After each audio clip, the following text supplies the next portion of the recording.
Do'stlar, mana Erkin akamiz, navbatdagi bemorimiz murojaat qilib keldilar.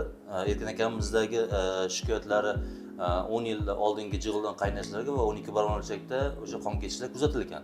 Erkin akamizga endoskopiya tekshiruv, ya'ni oshqozon 12 barmoqchak tekshiruvini o'tkazish tavsiyasi berildi. Shu sababli bemorda bu tekshiruvni o'tkazishga qaror qilindi. Eslatib o'tamiz, klinikamizda endoskopiya apparatimiz bu, ya'ni Toshkent shahrida yagona bo'lgan, ingichkaligi bo'yicha eng ingichka bo'lgan apparat hisoblanadi.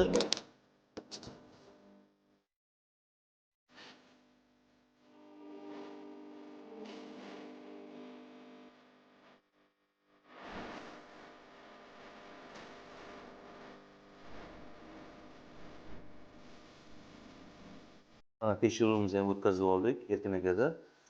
Bu tekshiruvimizda Erkin akada, ya'ni reflyuksni ezofagit qizning o'z past yurishligini kasalligi va kardian-disfiniya yetishmovchilik belgilari aniqlandi va bu kasallikka xos Erkin akaga, ya'ni konservativ muolajalar belgilaymiz.